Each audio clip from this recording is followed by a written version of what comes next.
Alright, magandang hapon po Luzon, Visayas at Mindanao. Sa ngayon po ay sinusubaybayan pa rin po natin itong bagyong Odong, kung saan ay bahagyang lumakas na po siya mga kaibigan. At mamaya pong alas 6 ng gabi hanggang alas 7 ay magsisimula na po itong mananalasa dito sa kalupaan ng Samar. Papunta po siya ng Catanduanes by Friday at Luzon, at sa Sabado po ay palabas na po ito siya ng Philippine Area of Responsibility. Sa ngayon po ay inabisuhan po natin ang ating mga kababayan na maging handa sa mga ganitong mga sakuna.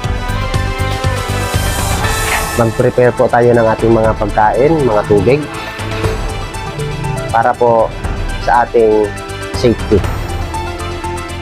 Medyo malakas po itong bagyo mga kaibigan at bahagya po siyang bumilis.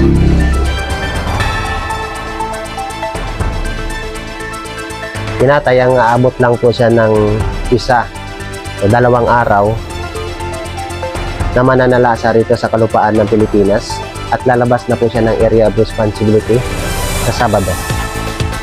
At yun lamang po ang ating update ngayon sa araw na ito, at antabayanan niyo po ang susunod na update. Sa muli, ito po si Kagawad Kapit ang nasasabing maging handa sa anumang oras ng sakuna.